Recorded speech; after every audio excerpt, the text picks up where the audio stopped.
Hi everyone, welcome to our channel. So आज के video के अंदर हम कंप्लीट करेंगे क्लास 12th का चैप्टर नंबर 12 एटम्स। ठीक है। सबसे पहले हम इंट्रोडक्शन देखते हैं। इंट्रोडक्शन के अंदर by the 19th century enough evidence had accumulated in favor of atomic hypothesis of matter. In 1897, experiments on electric discharge through gases carried out by the English physicist J. Thomson revealed that atoms of different elements contain negatively charged constituents that are identical for all atoms. 19th century के time पर इतना evidence मिल गया था कि हम ये कह सके कि एटॉमिक हाइपोथेसिस मैटर का हो सकता है। ठीक है। 1897 के अंदर 1897 के अंदर 1897 के अंदर ऐसे एक्सपेरिमेंट्स करे जे थॉमसन ने कि इलेक्ट्रिक डिस्चार्ज हो रहा है गैसेस के थ्रू, एंड उन्हें ये पता लगा कि सारे एलिमेंट्स के सारे एटम्स के अंदर कुछ कॉन्स्टिट्यूएंट है, कुछ नेगेटिवली चार्ज कॉन्स्टिट्यूएंट्स है जो कि आइडेंटिकल है, मतलब सारे ही एटम्स में है। However atoms on a whole are electrically neutral. हमें पता है कि एटम्स तो इलेक्ट्रिकली न्यूट्रल होते हैं। Therefore, an atom must also contain some positive charge to neutralize the negative charge of the electrons. मतलब तो एटम के अंदर पॉजिटिव चार्ज भी होना चाहिए नेगेटिव चार्ज को न्यूट्रलाइज करने के लिए। But what is the arrangement of the positive charge? पर पॉजिटिव चार्ज अब है कहाँ पर? इलेक्ट्रॉन्स तो और ये इलेक्ट्रॉन्स किस तरह से अरेंज्ड है ये। ठीक है। In other words, what is the structure of an atom? अब एटम के स्ट्रक्चर की बात करी जाने लगी 1897 के दौरान। तो फर्स्ट मॉडल एटम का जे थॉमसन ने दिया था 1898 में। According to this model, the positive charge of the atom is uniformly distributed throughout the volume of the atom, and the negatively charged electrons are embedded in it like seeds in a watermelon. इस model के according जो positive charge है atom का वो पूरी तरह से distributed है। ठीक है। एंड जो इलेक्ट्रॉन्स है वो वाटरमेलन जो वाटरमेलन में सीड दिखते हैं ना, मतलब देखो वाटरमेलन इमेजिन करो, एंड उसके अंदर जो रेड वाला पार्ट है उन्होंने कहा कि वो सारा पॉजिटिव चार्ज है, एंड जो ब्लैक सीड्स है वो इलेक्ट्रॉन शो कर रहे हैं। ठीक है। This model was picturesquely called plum pudding model. इसे क्या कहा गया था? Plum pudding model. एक पुडिंग के अंदर जो ड्राई फ्रूट्स वगैरह होते हैं, कुछ इस टाइप से भी इमेजिन कर सकते हो। However, subsequent studies on atoms as described in this chapter showed that the distribution of the electrons and positive charges are very different from that proposed in this model. आज के time पर हम देखें तो atoms तो बिल्कुल भी इस तरह से, मतलब उसके अंदर इलेक्ट्रॉन्स एंड प्रोटॉन्स तो बिल्कुल भी इस तरह से नहीं होते हैं। हमने तो आज के टाइम पर अलग चीज़ पढ़ी है। So we know that condensed matter, solid and liquid, and dense gases at all temperature emit electromagnetic radiation in which a continuous distribution of several wavelengths is present. हमें पता है, we know that condensed matter and dense gases at all temperatures emit electromagnetic radiation. Condensed matter या फिर dense gases सारे temperature पर electromagnetic radiation को emit करती है, जिसके अंदर कॉन्टिन्यूस डिस्ट्रीब्यूशन होता है जो भी सेवरल वेवलेंथ्स प्रेजेंट है, दो which different intensities. This radiation is considered to be due to oscillations of atoms and molecules. ये जो रेडिएशन है ये एटम्स और मॉलिक्यूल्स के ऑसिलेशन की वजह से होती है, governed by the interaction of each atom और मॉलिक्यूल विद इट्स नेबर्स। ये जो इंट्रैक्शन है ये उसके आसपास वाले नेबर्स की वजह से होती है। ठीक है। सो देखो जो भी इम्पोर्टेंट हमें लगेगा we will be underlining it. तो यहाँ पर जो भी कंडेंस्ड मैटर है एंड जो डेंस गैसेस है, condensed matter and dense gases at all temperatures emit electromagnetic radiation in which a continuous distribution of several wavelengths is present, though with different intensities. This radiation is considered to be due to oscillations of atoms and molecules governed by the interaction of each atom or molecule with its neighbors. In contrast, light emitted from rarefied gases heated in a flame or excited electrically in a glow tube, such as the familiar neon sign or mercury vapor light, has only certain discrete wavelength. देखो, in contrast जो light emit हुई है rarefied gases से heated in a flame और excited electrically in a glow tube such as the familiar neon sign और mercury vapour light has only certain discrete wavelengths. The spectrum appears as a series of bright lines. In such gases, the average spacing between atoms is large. Hence, the radiation emitted can be considered due to individual atoms rather than because of interactions between atoms or molecules. Light emitted from rarefied gases heated in a flame, अगर हम इसके contrast में बात करें जो ये हमने underline करा है, तो जो लाइट एमिट हुई है रेयरफाइड गैसेस, अगर हम उसे फ्लेम पे हीट करें या फिर हम उसे इलेक्ट्रिकली एक्साइट करवाए एक ग्लो ट्यूब में, जैसे कि जो नियॉन साइन है एंड मर्क्यूरी वेपर लाइट, उनकी डिस्क्रीट वेवलेंथ है. The spectrum appears as a series of bright lines. जो स्पेक्ट्रम है ये ब्राइट लाइन्स की सीरीज की तरह अपीयर करता है ऐसी गैसेस में जो एवरेज स्पेसिंग है एटम्स के बीच में वो बहुत ज़्यादा होती है. Hence the radiation emitted can be considered due to individual atoms rather than because of interaction. तो ऐसे केसेस में जो रेडिएशन एमिट हुई है वो इंडिविजुअल एटम्स, अकेले एटम्स की वजह से कंसिडर की जाती है क्योंकि जो एटम्स है वो बहुत दूर दूर प्लेस्ड है. ठीक है, हम इसमें ये नहीं कह सकते हैं कि जो ये इंट्रैक्शन हो रही है वो एटम्स के इंट्रैक्शन की वजह से हो रही है. हम इसे इस तरह से नहीं कह सकते हैं. ठीक है. In the early 19th century, it was established that each element is associated with a characteristic spectrum of radiation. Early 19th century में ये बताया गया था कि हर एक एलिमेंट को एक कैरेक्टरिस्टिक स्पेक्ट्रम ऑफ रेडिएशन में एसोशिएट किया गया है. For example, hydrogen always gives a set of lines with fixed relative position between the lines. Hydrogen हमेशा एक सेट ऑफ लाइंस को एक फिक्स्ड रिलेटिव पोजीशन के साथ देता है. This fact suggested an intimate relationship between the internal structure of an atom.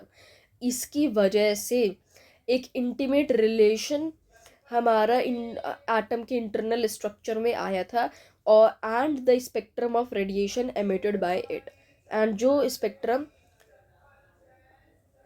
And the spectrum of radiation emitted by it. 1885 में John Jacob Balmer obtained a simple empirical formula which gave the wavelengths of a group of lines emitted by atomic hydrogen. Balmer ने एक simple सा empirical formula निकाला जो कि wavelength देता है जो हाइड्रोजन बेसिकली जो which gave the wavelength of a group of lines. जो एटॉमिक हाइड्रोजन जो ग्रुप ऑफ लाइंस देता है उनकी वेवलेंथ का एम्पेरिकल फार्मूला बाल्मर ने दिया. Since hydrogen is simplest of the elements known, we shall consider its spectrum in detail in this chapter. जैसे कि हमें पता है हाइड्रोजन सबसे सिंपलेस्ट एलिमेंट है तो हम इसका स्पेक्ट्रम डिटेल में पढ़ेंगे इस चैप्टर के अंदर. यहाँ पर अर्नस्ट रदरफोर्ड की फ़ोटो बनी हुई है। ये न्यूजीलैंड में पैदा हुए थे, ब्रिटिश फिजिसिस्ट थे जिन्होंने अपना रेडियो एक्टिव रेडिएशन पर काम करा था। He discovered alpha rays and beta rays along with Frederick सॉडी.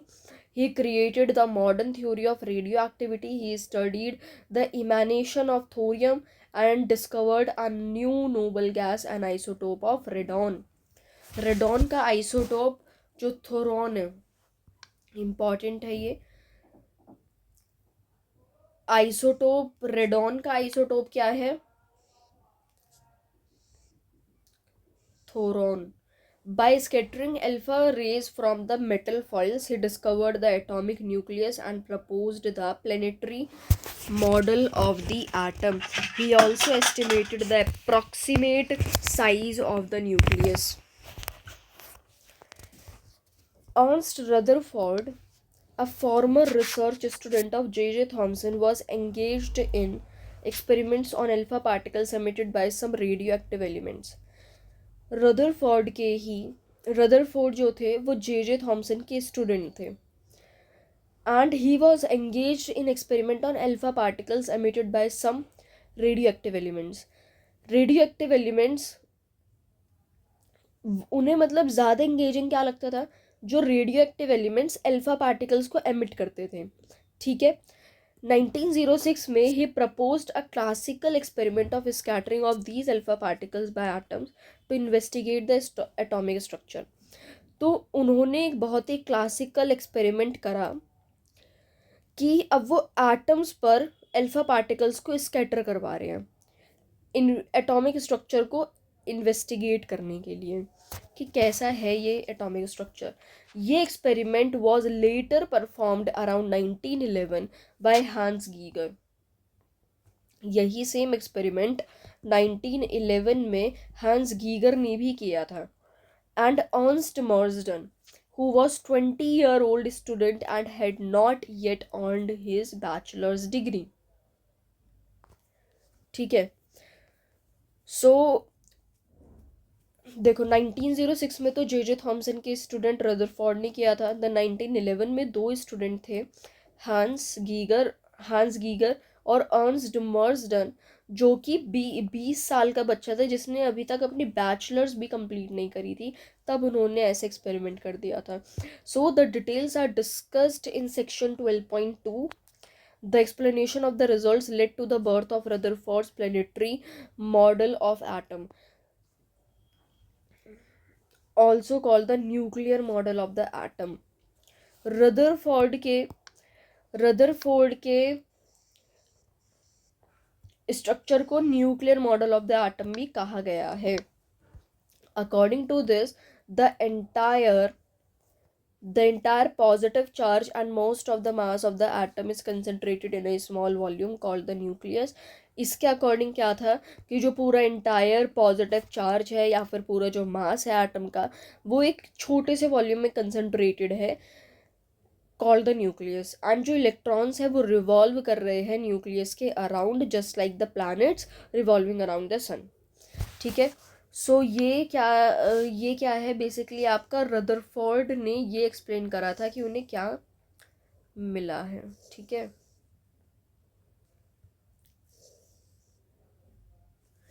Rutherford's nuclear model was a major step towards how we see the atom today. However, it could not explain why atoms emit light of only discrete wavelengths.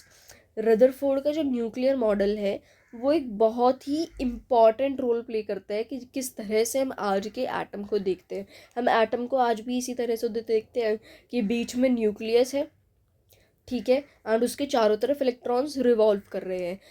उनकी बस ये limitation थी कि वो ये नहीं बता पाए थे कि एटम्स जो है वो डिस्क्रीट वेवलेंथ की लाइट को क्यों एमिट करते हैं. And how can an atom as simple as hydrogen consisting of a single electron and a single proton emit a complex spectrum of specific wavelength. वो ये भी नहीं बता पाए थे कि हाइड्रोजन जैसा सिंपल एटम किस तरह से एक मतलब इतने एक कॉम्प्लेक्स स्पेक्ट्रम रखता है उसके स्पेसिफिक वेवलेंथ का, ठीक है। In the classical picture of an atom, the electron revolves around the nucleus much like the way a planet revolves around the sun. However, we shall see there are some serious difficulties in expecting some such a model. हम देखेंगे कि इस तरह के model को accept करने में कितनी डिफ़िकल्टीज़ हैं। अब 12.2 में हम रदरफोर्ड ने जो ये एक्सपेरिमेंट करा था उसे पढ़ेंगे, alpha particle scattering and Rutherford's nuclear model of an atom.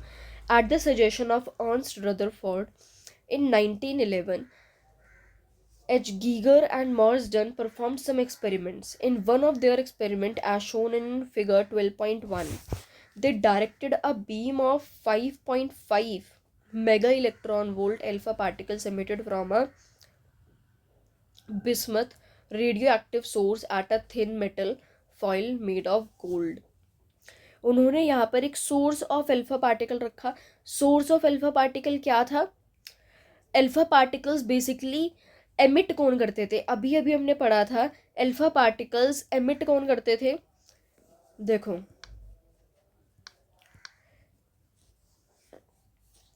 यही लिखा था अल्फा पार्टिकल्स कौन एमिट करते थे। Alpha particles emitted bye radio active elements. Alpha particles radio active elements emit करते थे। यहाँ पर उन्होंने कौन सा रेडियो एक्टिव एलिमेंट लिया था? यहाँ पर उन्होंने ये बिस्मुथ लिया था, ठीक है। यहाँ उन्होंने ये क्या लिया है? बिस्मुथ। एंड उन्होंने अल्फा पार्टिकल्स स्कैटर करवाए गोल्ड फॉइल पर। Figure 12.2 shows a schematic diagram of this experiment. Alpha particles emitted by a bismuth radioactive source were laminated into a narrow beam by their passage through lead bricks. यहाँ देखो, यहाँ हमारी wait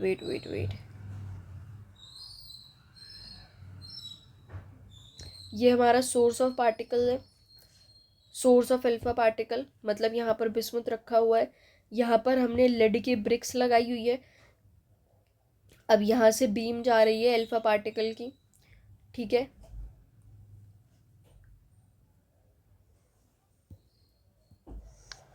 ये देखो, जो ये screen लगी हुई है ना, ये रोटेटेबल है।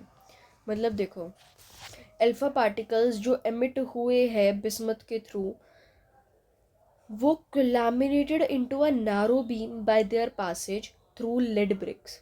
उसे एक पतली सी बीम में भेजा गया हमने, क्योंकि साइड में लेड ब्रिक्स लगा दी थी। पहले तो जो सोर्स ऑफ पार्टिकल होता है ऐसे फैल के जा सकते थे अगर मैंने यहाँ पर ये लेड ब्रिक्स ना लगाई होती। अब मैंने इसे एक सिंपल सा पाथ दिया है कि इसे बिल्कुल सीधे जाना है, ठीक है। So the beam was allowed to fall on a thin foil of gold of thickness, जिसकी थिकनेस कितनी थी? 2.1 इंटू 10⁻⁻⁷ मीटर, काफ़ी कम। जो स्कैटर्ड अल्फा पार्टिकल है वो किस तरह से ऑब्जर्व कर रहे थे? रोटेटेबल डिटेक्टर से।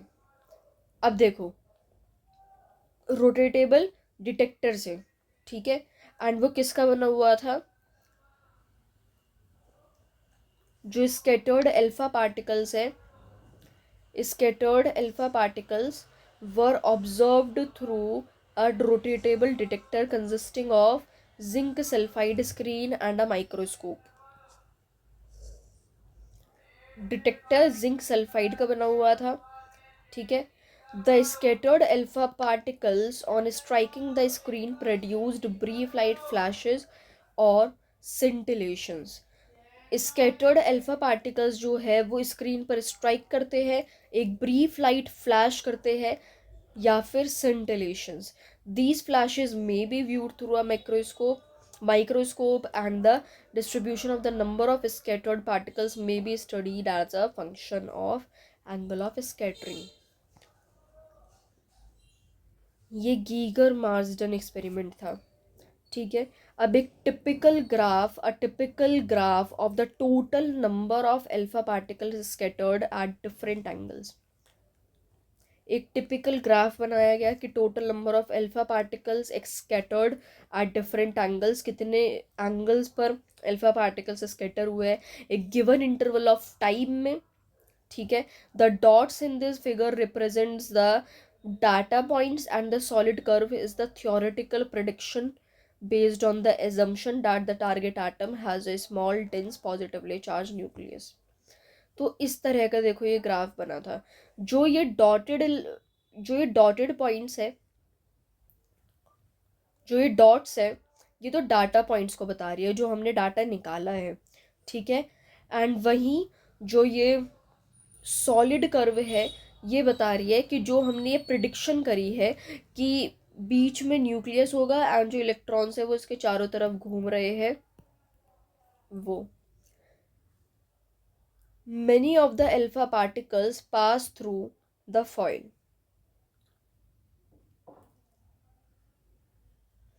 अल्फा पार्टिकल्स, बहुत सारे अल्फा पार्टिकल्स फॉइल से पास करते हैं. It means that they do not suffer any collision.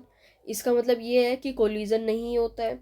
Only about 0.14% of the incident alpha particle, जितने भी हमने अल्फा पार्टिकल्स इंसिडेंट करवाए हैं उसमें से सिर्फ 0.4%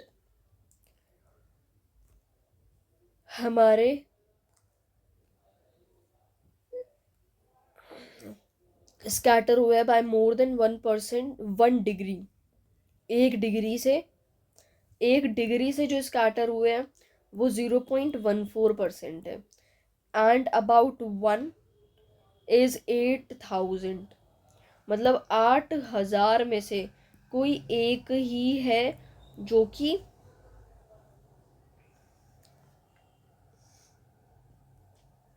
पूरे 90 डिग्री से घूम गया. And about 1 in 8,000 deflect by more than 90 degree.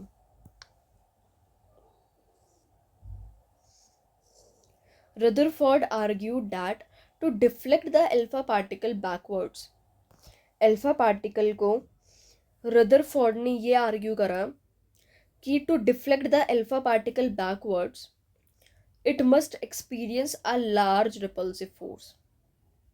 This force could be provided अगर जो if the greater part of the mass of the atom and its positive charge were concentrated tightly at its center, then the incoming of alpha particle could get very close to the positive charge without penetrating it, and such a close encounter would result in a large deflection. This agreement supported the hypothesis of the nuclear atom.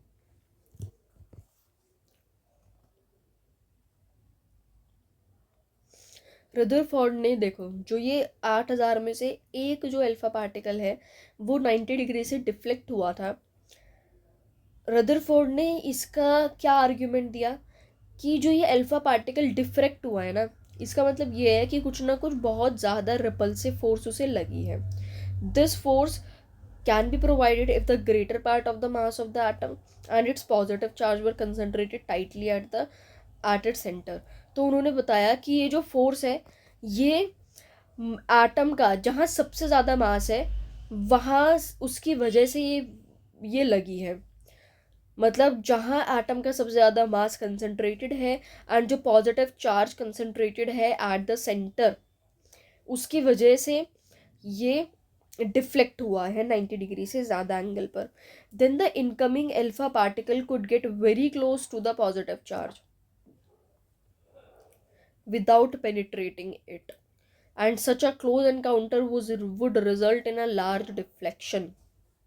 जो alpha particle आ रहा है could get very close to the positive charge without penetrating it, and such a close encounter would result in a large deflection.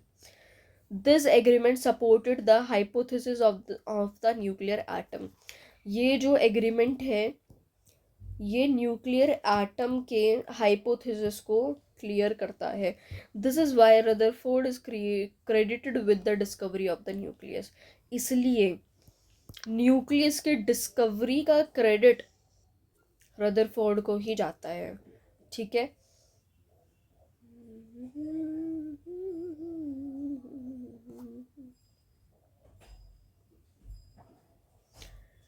Now Rutherford's nuclear model of the atom. The entire positive charge and the most of the atom are concentrated in the nucleus with the electrons some distance away. The electrons would be moving in orbits about the nucleus just as the planets do around the sun. Rutherford's experiment suggested the size of the nucleus to be about 10 raised to the power minus 15 metre से 10 raised to the power minus 14. Rutherford ने वो nucleus का size इतना बताया. From kinetic theory the size of an atom was known to be 10 raised to the power minus 10 metre, about 10,000 to 1 lakh times larger than the size of the nucleus. Kinetic theory से atom का size 10 raised to the power minus 10 metre बताया गया. मतलब nucleus से कितने हजार गुना बड़ा है. ठीक है. Thus the electrons would seem to be at a distance from the nucleus of about 10,000 से 1 lakh time the size of the nucleus itself. Thus most of an atom is empty space. इसी वजह से बहुत सा जो एटम है वो हमें empty space उसकी दिखती है. So empty space क्यों दिखती है? क्योंकि जो न्यूक्लियस है, जो एटम है, वो 1 लाख गुना बड़ा है न्यूक्लियस से. With the atom being largely empty, it is easy to see why most alpha particles go right near to a nucleus. The intense electric field there scatters it through a large angle. Atomic electrons being so light do not appreciably affect the alpha particles. Scattering data figure 12.3 में जो तुम्हें दिखाया गया है can be analyzed by employing Rutherford's nuclear model. As the gold foil is very thin, it can be assumed that alpha particles will suffer not more than one scattering during their passage through it. Therefore, computation of the trajectory of an alpha particle scattered by a single nucleus is enough. Alpha particles are nuclei of helium atoms and therefore carry 2 units of electron of positive charge and have the mass of the helium atom. The charge of the gold nucleus is Ze, where Z is the atomic number of the atom. For gold, Z क्या है? 79. Since the nucleus of gold is about 50 times heavier than an alpha particle, it is reasonable to assume that it remains stationary throughout the scattering process.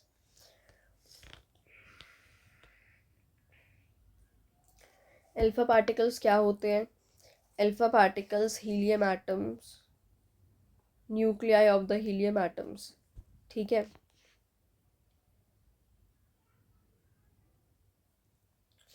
Under these assumptions, the trajectory of an alpha particle can be computed employing Newton's second law of motion and the Coulomb's law for electrostatic force of repulsion between the alpha particle and the positively charged nucleus. तो इनके बीच में कौन सा law लग रहा था? Newton's second law and Coulomb's law for electrostatic force of repulsion. Magnitude उसका k Q कितना है? ये किसका है? अल्फा पार्टिकल का मास एंड ये गोल्ड का mass upon r square, where r is the distance between the alpha particle and the nucleus. The force is directed along the line joining the alpha particle and the nucleus. The magnitude and the direction of the force on an alpha particle continuously changes as it approaches the nucleus and recedes away from it. अब alpha particle trajectory पढ़ते हैं. Alpha particle trajectory. The trajectory traced by an alpha particle depends on the impact parameter b of collision. The impact parameter is the perpendicular distance of the initial velocity vector of the alpha particle from the center of the nucleus. Impact parameter क्या है?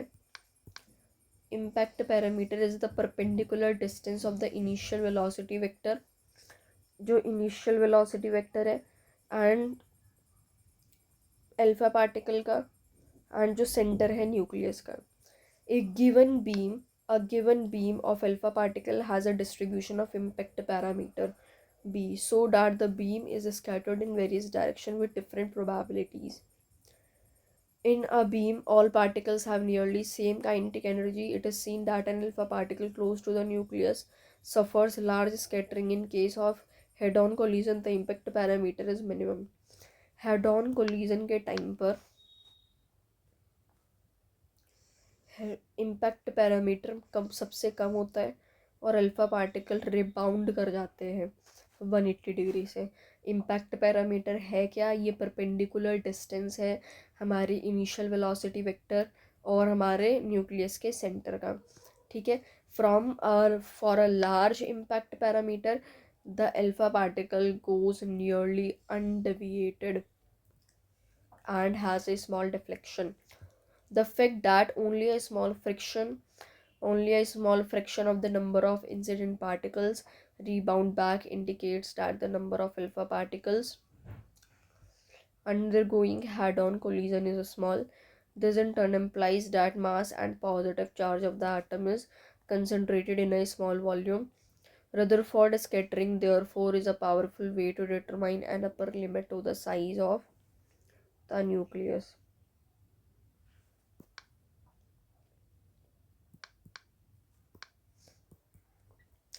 Example number 12.1. In the Rutherford's nuclear model, Rutherford के nuclear model of the atom में, the nucleus is analogous to the sun, about which the electron move in orbit. Like the Earth orbits around the sun, if the dimensions of the solar system had the same proportions as those of the atom, would the Earth be closer to or farther away from the sun than actually it is? अर्थ का radius है ये and सन का radius है ये. So the ratio of radius of electrons orbit to the ratio of radius of nucleus कितना है? Radius of electron upon nucleus 10⁻⁻10 upon 10⁻⁻15 कितना आ गया? 10⁻5. ये किसका है? This is for the electron and this is for nucleus. Radius of the electron's orbit is 10⁵ times larger than the radius of nucleus. अगर अर्थ की ऑर्बिट सन के अराउंड 10⁵ टाइम्स ज़्यादा है then the radius of the sun, the radius of the earth orbit would be 10⁵ into 10⁸ is equal to, मतलब देखो तुम्हारा electron तुमने किसे माना है? अर्थ को. अर्थ की 1.5 इंटू 10⁻11 है. ठीक है. एंड जो तुम्हारा सन है तुमने उसे क्या लिया है? सन की रेडियस कितनी है? 10⁸. वो किसके इक्वल आनी चाहिए? इसके ही इक्वल. तो 1.5 into 10⁻11 is equal to 13 into 7 हो जाएगा. अगर मैं इसे कैंसिल आउट करूँ, ये 100 आ गया. तो इससे हमें क्या पता लग रहा है? This is more than 100 times greater than the actual orbital radius of earth. जो एक्चुअल रेडियस है अर्थ की, ये उसके 100 गुना ज़्यादा है. Thus the earth would be much farther away from the sun. 100 गुना ज़्यादा है मीन्स जो अर्थ है वो दूर होगा और भी. It implies that an atom contains a much greater fraction of empty space than our solar system does. इसका मतलब ये है कि एटम में बहुत ज़्यादा फ्रैक्शन ऑफ स्पेस है. मतलब हमारे सोलर सिस्टम में जो प्लैनेट्स के बीच में स्पेस है ना, उससे भी ज़्यादा हमारे एटम में स्पेस है. ठीक है. गीगर मार्सडन एक्सपेरिमेंट में which is the distance of closest approach to the nucleus of 7.7 mega electron volt alpha particles before it comes momentarily to rest and reverses its direction. तो key idea The key idea here is that throughout the scattering process, the total mechanical energy of the system consisting of an alpha particle and a gold nucleus is conserved. The system's initial mechanical energy is EI before the particle and nucleus interact, and it is equal to its mechanical energy EF when the alpha particle momentarily stops.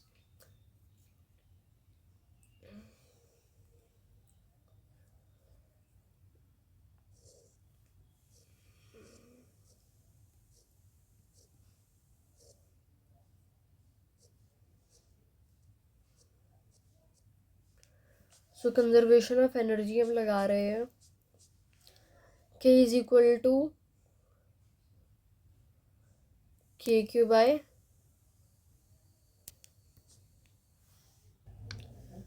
देखो EIEF के equal है.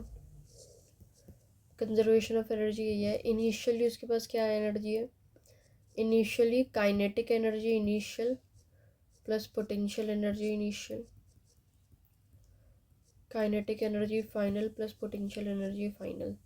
Kinetic energy उसके पास, potential energy उसके पास zero है, and यहाँ kinetic energy final उसके पास ज़ीरो है. तो kinetic energy is equal to potential energy के Q1 Q2 by are.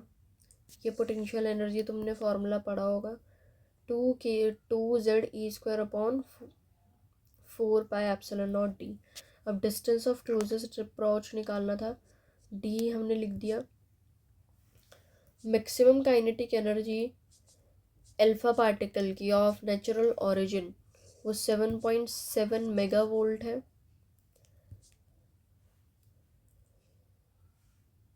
Okay, so D हम यहाँ से वैल्यूज पुट करके निकाल देंगे. अब इलेक्ट्रॉन ऑर्बिट्स देखते हैं. Rutherford nuclear model of the atom which involves classical concept pictures of the atom as an electrically neutral sphere consisting of very small massive and positively charged nucleus at the center surrounded by the revolving electrons in their respective dynamically stable orbits. The electrostatic force of attraction Fe between the revolving electrons and the nucleus provides a requisite centripetal force to keep them in their orbits. ठीक है, सो ये लिख देना तुम. Orbit radius और electron की velocity में ये रिलेशन होता है.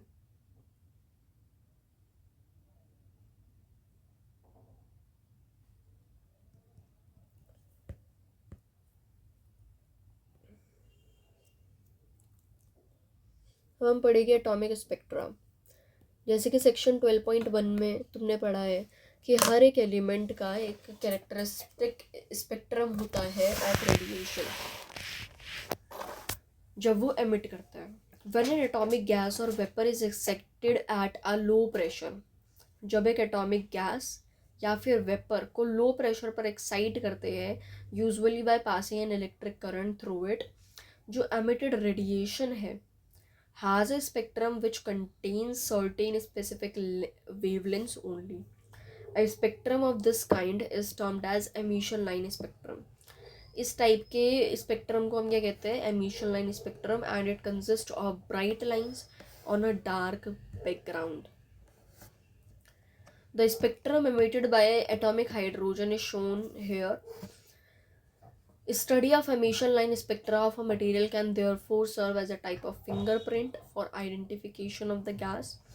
जो ये एमिशन है लाइन स्पेक्ट्रा का किसी भी मटेरियल का, वो हम एक फिंगरप्रिंट की तरह से कह सकते हैं. मतलब गैस की आइडेंटिफिकेशन है ये.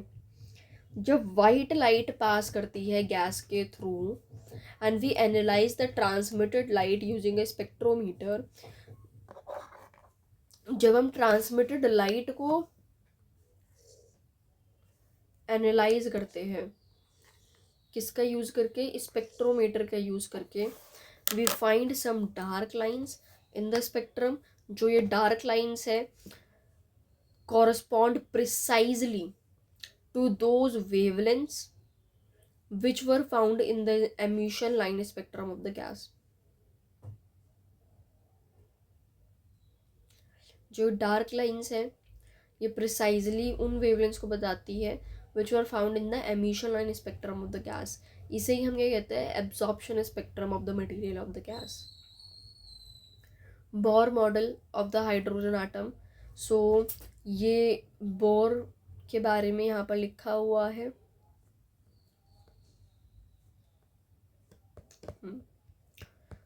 सो डेनिश फिजिसिस्ट थे जिन्होंने स्पेक्ट्रम ऑफ हाइड्रोजन आटम को एक्सप्लेन करा था. उन्होंने न्यूक्लियर फिजन पर भी एक थ्योरी दी थी based on the liquid drop model of nucleus. Bohr contributed to the clarification of conceptual problems in quantum mechanics, in particular by proposing the complementary principle.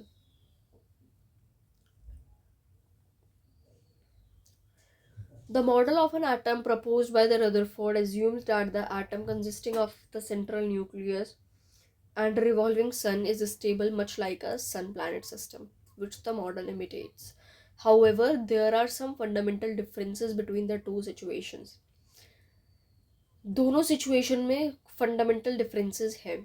जैसे कि प्लैनेटरी सिस्टम जो है वो gravitational force held करता है और जो nucleus electron system being charged object वो कूलॉम्स लॉ ऑफ फोर्स से इंटरेक्ट करते हैं. हमें पता है कि एक ऑब्जेक्ट सर्कल में तभी मूव करेगा जब वो कॉन्स्टेंटली एक्सेलरेटेड हो. एंड जो ये एक्सेलरेशन है वो नेचर में सेंट्रिपिटल कही गई है. According to classical electromagnetic theory एक accelerating charge particle radiation emit करता है इलेक्ट्रोमैग्नेटिक वेव्स में.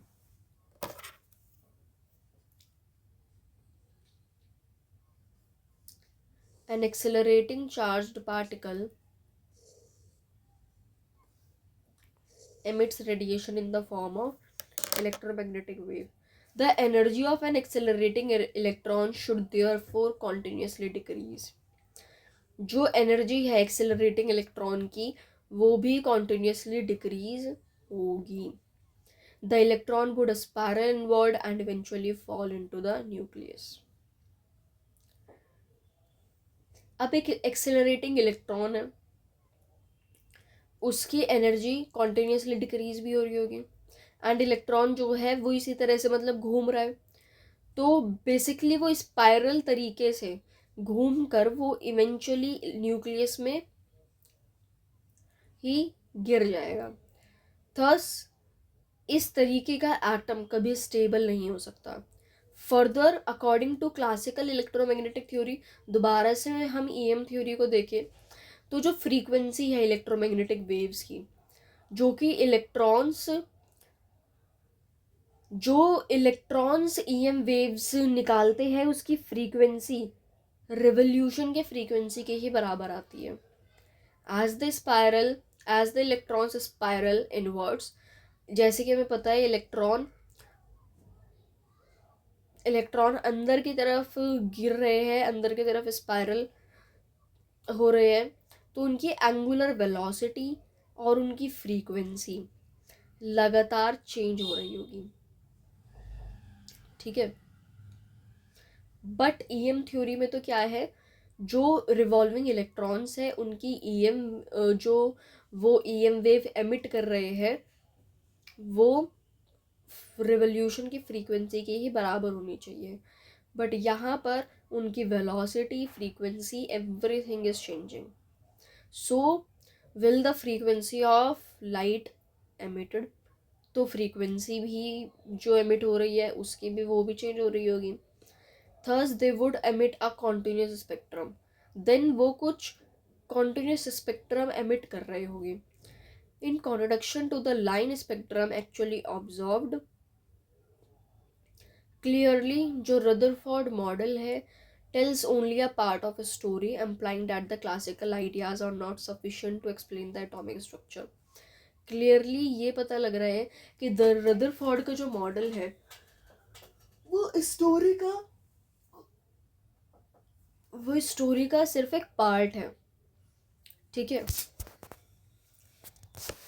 देखो उसने इसी तरीके से बताया था कि इलेक्ट्रॉन घूमते घूमते एक टाइम पर अंदर उसमें न्यूक्लियस में ही चला जाएगा।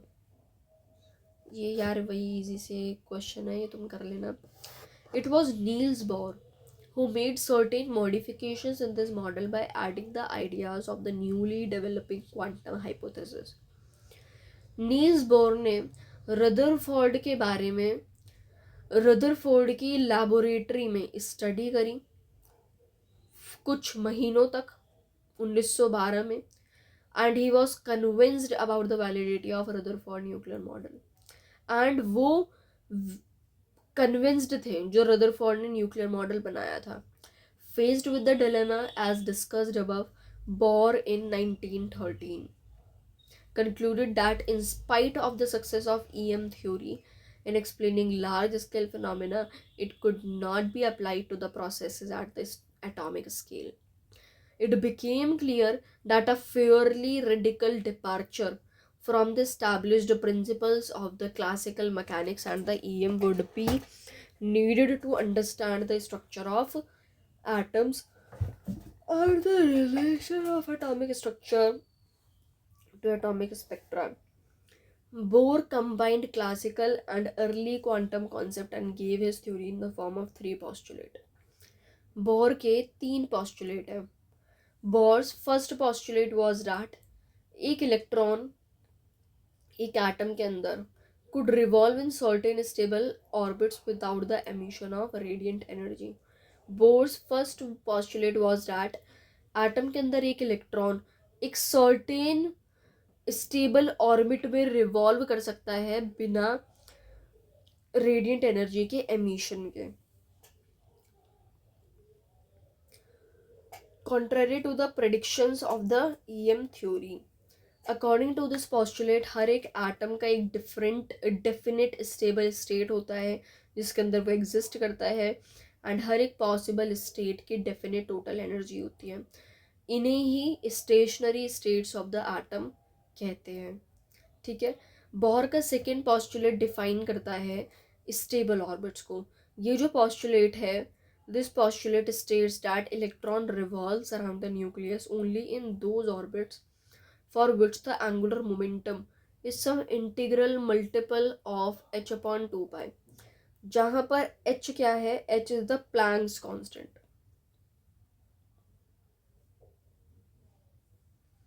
Thus, the angular momentum of the orbiting electron is quantized, that is L is equal to nh/2π. Bore का थर्ड postulate है incorporated into atomic theory, the earlier quantum concept that had been developed by Planck and Einstein. It states that an electron might take a transition from one of its specified non-radiating orbits to another of lower energy. When it does so, a photon is emitted having energy equal to the energy difference, the initial and final state. The frequency of the emitted photon is then given by this.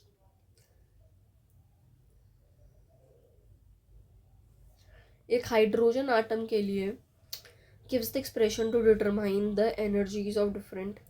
अब देखो nth possible orbit के लिए n square h square mk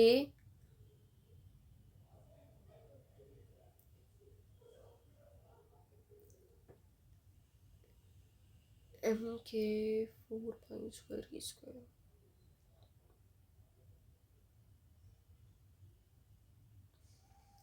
n square h square mk z e square 4 pi square। Then ये आप उसका energy का देख सकते हो।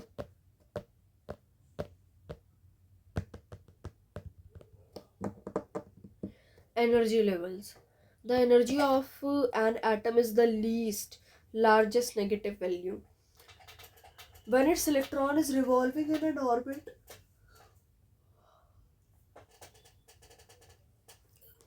closest to the nucleus, the one for which n is equal to 1, for n is equal to 2, 3, the absolute value of the energy E is smaller, hence the energy is progressively larger in the outer orbits. The lowest state of the atom, called the ground state, is that of the lowest energy, with the electron revolving in the orbit of a smallest radius, the Bohr radius a naught.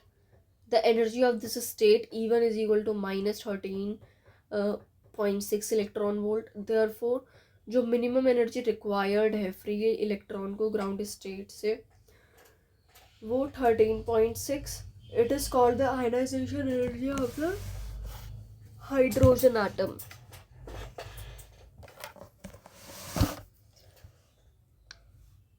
The minimum energy required to free the electron from the ground state of the hydrogen atom is 13.6 electron volt, and it is called the ionization energy.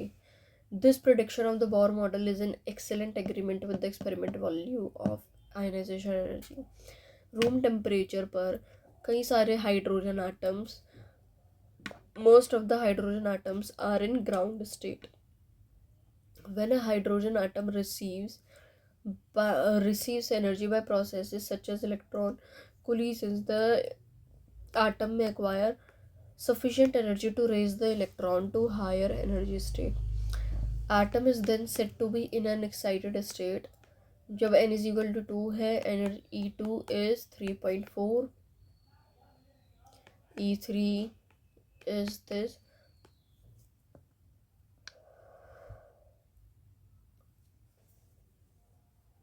The line spectra of the hydrogen atom. According to the third postulate of Bohr's model, when an atom makes a transition from the higher energy state with the quantum number n initial to the lower energy state and final, जो difference है energy का is carried away by a photon of frequency. The various lines in the atomic spectra are produced when electrons jump from higher energy state to a lower energy state and photons are emitted. These spectral lines are called emission lines. But when an atom absorbs a photon that has precisely the same energy needed by the electron in a lower energy state to make transition to a higher energy state, the process is called absorption. Thus, if photons with a continuous range of frequencies pass through a rarefied gas and then are analyzed with a spectrometer, a series of dark spectral absorption lines appear.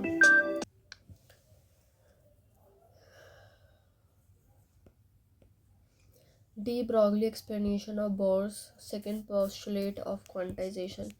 भाई ये जो सारा chapter है ना, ये तुमने atoms वाला class 11th में पढ़ रखा है तुमने केमिस्ट्री में, सेम वही टेप रखा है. Of all the postulates Bohr made in his model of the atom, perhaps the most puzzling in its second postulate.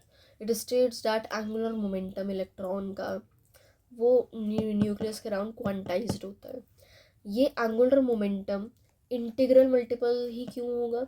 French physicist थे लुई डे ब्रॉगली, उन्होंने इस पजल को एक्सप्लेन करा. जब बोर ने ये मॉडल प्रपोज किया था उसके 10 साल बाद. We study in chapter 11 about de Broglie hypothesis. अगर तुमने ये नहीं पढ़ा है, I have already made the video of this particular chapter, so you can watch that part only. Such as electrons also have a wave nature, कि electrons का भी wave nature होता है. C.J. Davison और L.H. Germer later experimentally verified the wave nature of electrons in 1927.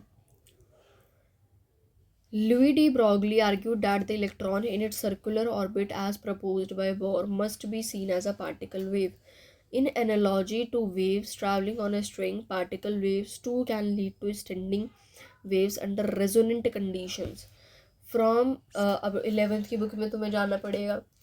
We know that when a string is plucked, a vast number of wavelengths are excited. However, only those wavelengths survive which have nodes at the ends and form the standing wave in the string. It means that in a string, standing waves are formed when the total distance traveled by a wave down the string and back is one wavelength. Two wavelengths or any integral number of wavelengths waves with other wavelengths interfere with themselves upon reflection and their amplitude quickly drop to zero. For an electron moving in nth circular orbit of radius Rn, जो total distance है is the circumference of the orbit 2 pi Rn. Thus यार ये वही formula है. This is the quantum condition proposed by Bohr for the angular momentum of the electron. Section 12.5 में we saw that this equation is the basis of explaining discrete orbits and energy level of this and this. You can actually read this क्योंकि बहुत ही वैसा सा chapter है जी. मतलब ये तुमने पढ़ रखा है ये, बट आई विल से ये 2 चैप्टर पढ़ लो तुम. ये वाला ही पेज रह रहा है कितना सही. जो तुम्हें ऊपर पढ़ाया गया है ये पढ़ लेना, ठीक है.